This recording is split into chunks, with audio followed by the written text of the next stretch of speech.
We have a way of often thinking that more religion equals more God, right? And who we are children of God. Hi everyone, Angelo here. I'm a creative and theologian, and it's the 21st Sunday in Ordinary Time. So we're in chapter 13 of Luke now, and I think we would have skipped forward from 12 to 13, or at least this part of 13. I want to say because of the way one of the Sunday readings fell a few weeks ago when we had the Feast of St. Peter and Paul, but I'm 100% sure on that. I would need to double check this.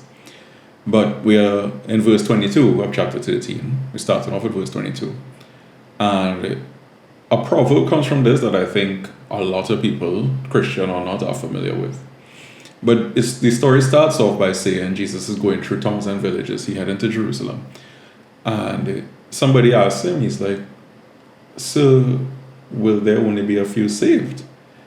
And then, in typical Christ-like fashion, he answers, but not like with a direct yes or no. But he says, try your best to enter through the narrow door. Because plenty of people go try and plenty ain't go succeed. He said, once that master lock the door, that door ain't opening back, You go find yourself outside knocking, saying, let we in, and the master will be like, I'm not about to let you in, I don't know who you are. And you will be like, well, we know you was teaching out in our streets, and we used to be eating and drinking in your company, like we know you. But then the master who are the lucky door will be like, well, that may be true, but I don't know you. Right? So you end up outside where Luke has it here, there will be weeping and grinding of teeth, because you will then see Abraham and Isaac and Jacob and all the prophets, all of them reaching into the kingdom of God, and people from all over reaching into the kingdom of God, but you outside. And then it ends where Jesus says, yes, there are those now last who will be first, and those now first who will be last. Now it seems like it's a student who sparked this whole thing. And I say that, well, for a couple of reasons. But the first reason is because, well, at least according to this translation, the person refers to Jesus as Sir. And I mean, of course, growing up in Trinidad and Tobago, and well, I imagine in all the islands really, who we typically refer to as Sir growing up was our male teachers, right? Which is, of course, what Jesus is doing here in this story, going around, as it says in the beginning, going around to the towns and villages on his way to Jerusalem, teaching. So I think this reading is especially important for a lot of us in ministry. And of course, ministry goes beyond teaching. But I do think most, if not all, ministry contains some aspect of teaching or the other. But it seems like Christ was addressing a student here. And quite possibly their teachers as well. Because the way he is speaking here is usually how he would tend to speak to the religious leaders. And the kinds of rhetoric that he was employing makes me feel like it's the people who, well, studying the law or already know about the law, and people who ought to know what God wills for creation. This is who he seems to be referring to in this story here. So, I mean, naturally, yes, Christ would get frustrated with them, because he experiences those who, at least on paper, they should know the will of God. But he experiences them as oppressors as opposed to experiencing them as prophets. Which is why when he goes into the eschatological vibes and he makes mention of seeing the patriarchs and the prophets, I think it's because he's aware that, yes, at this point in time, so in this first century Palestine context that Jesus is in, he's aware that their religious tradition will revere the patriarchs and revere the prophets as these agents of God. But he's also keenly aware that at the time when, well, I don't know if you'll call it, basically the time when the prophets lived, or were said to have lived, he knows that they would have been anything but, like, they would not have been treated by the religious tradition as the prophets, but rather they would have been outliers, right? Or they would have been outcasts even. I suppose very similar to how Jesus operates in the Synoptic Gospels too. But because these people, meaning the patriarchs and the prophets, because they were not seen as agents of God at their own times, and because they were seen rather as anything but the agents of God, he himself, he identifies with that, because of course we look to Christ, who as Christians we believe Jesus is God, right? Fully human, fully divine, as we would have talked about a little bit last week. So because he's identifying what the prophets goes through, he could come with parables and metaphors like this. And then we could look now, 2,000 years later, and understand maybe a little bit better what he was referring to. Because if we are honest, the same way that the people, the prophets and whoever would have been treated at the time, is something we still perpetuate today a lot of the times, where we often pay little to no mind to the prophets among us. And instead we spend more time listening to those who sound most entertaining. Now, whether or not Luke has this person, who I'm assuming is a student, whether or not he has the person referring to Christ as Sir out of respect or out of convention, I mean, who's to say? But because I am a school teacher, this helps me to remember my students. Because God knows, well, at least as a male teacher, we hear the word Sir, I don't know, at least 40 times per minute, if not more.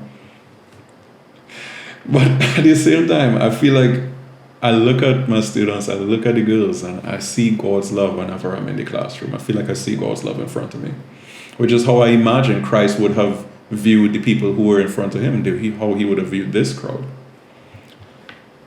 So earlier in the chapter, because we start off here in verse 22, so there'll be a whole 21 verses before that, he would have been in the local synagogues. So it's possible that in this story he would have been in one too. And it's the boldness of this student. Not that they were disrespectful or anything, by no means, obviously not. But they were bold enough to be able to approach him, to ask him a question.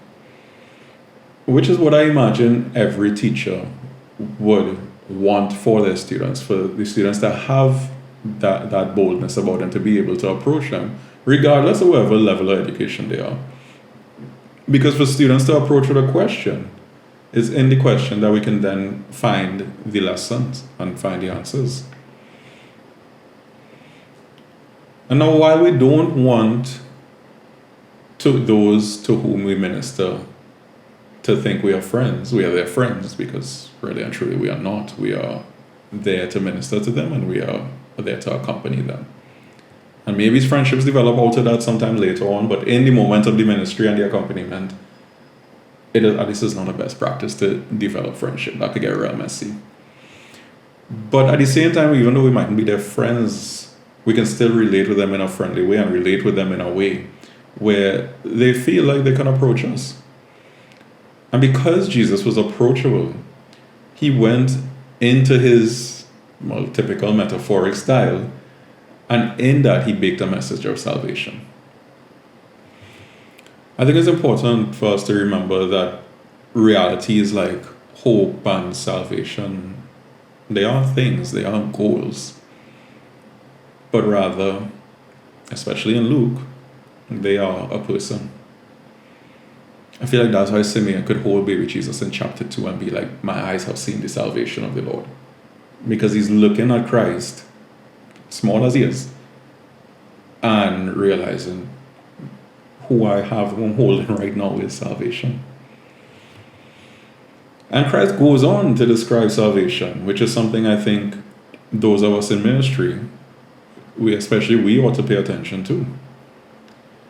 Because the same way that school children, and I mean children in general, are often seen as less than, is the same way that God brings salvation, or rather salvation, meaning Christ visits those who are in most need, and always starts with those whom we consider least among us, which is why the gospel could end by saying those who are now last will be first, and those now first will be last. So salvation goes to those most in need first. It doesn't go to the learned and the esteemed. And if we are honest, a lot of us involved in ministry will be considered learned and esteemed. So I think a question that comes out of this story is, how do we continue to spread the message of Christ? How do we continue to spread the love of God without thinking that we have to load people up with more things, meaning more practices and more, I don't know if religiosity is the word, but I guess I could simplify it and say more religion in general. Because we have a way of often thinking that more religion equals more God, right? But Christ tells not just the people here, but all of us, because of course the Gospels are addressed to all the people of God. So Christ tells us to go through the narrow door. But the more religious practices that we add on, and as good as they are, or the more ministry that we add on, as good as it is, at least I think the more difficult it is to enter through that door, unless we know how to enter into those spaces and into those roles and functions in a healthy way. Because when we approach religion in an unhealthy way, and to be honest, even the best of us can be unhealthy at times. I mean, nobody is always healthy, right? When we approach religion in an unhealthy way, though, I think the things that are supposed to be healing, like sacraments and adoration or whatever else other religious practices we might bring into our routines, I feel like those things tend to become more like badges of honor and less than, well, moments of transformative grace, which is what they're supposed to be. I feel like they end up as things that will quicker inflate our ego. But the only way we can hope to go through the narrow door is for us to let go of those things. Again, if we're approaching it in an unhealthy way, let go of the things that causes us to focus on ourselves and more focus, or at least try to do things that will help us to focus on the Spirit of God's presence in our lives. So as much as I am talking about being like a school teacher, that means letting go of things like identifying as a school teacher, and it means things like letting go of our identifying of our careers in general, identifying as our functions, or identifying as our possessions and our skills. Because really and truly what we need to do is remember who we are, and who we are children of God. His children, our children. But for all of us who think that we are first now, and we probably are first, chances are, in this moment right now, we wouldn't be first forever. Especially not when we meet Christ and we realize, just to use the words of Aquinas, is all straw. Now this might sound like a facetious example, but honestly this story, at least the part where Jesus is talking about people outside and versus inside, it reminds me of my days when I used to go to boat parties more often. And I know anybody who ever went to at least one, because you only had to go to one to pick up on this. But definitely anybody who used to go to boat parties would know what I'm talking about. But it's kind of like, okay, so these people, who again I'm assuming is religious leaders, right, that Christ is referring to, and who is talking in the story when they're responding to the master who already locked the door, when he says, I don't know where all they come from, they're there like, but we know you. We was eating and drinking when you was around, and you was out teaching in our streets, right?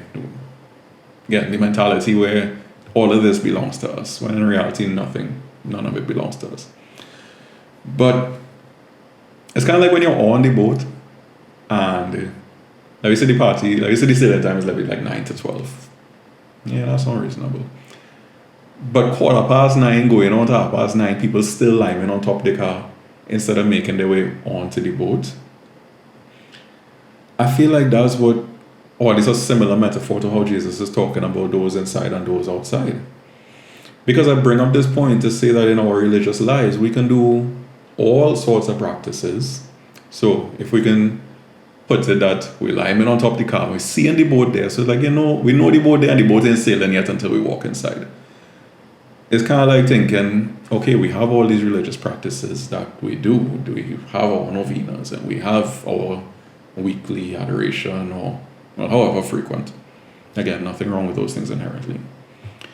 But as long as our religious practices remain a spectacle, as long as the boats seem lighting up all nice and whatnot, but we don't actually enter into it, unless those things actually help transform us, then we'll never experience salvation.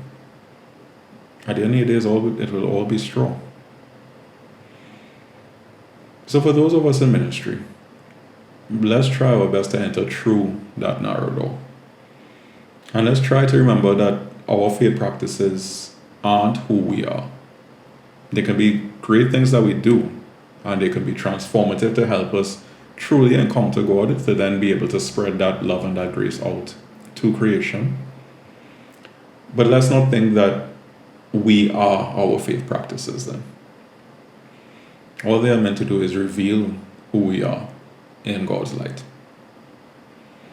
And as long as we can do our best every day to shine God's light wherever God calls us to, just like the prophets did, then we'll know that it is enough. And we are enough. Anyways, that's it from me this week. And as always, I appreciate you so much for watching. Thank you.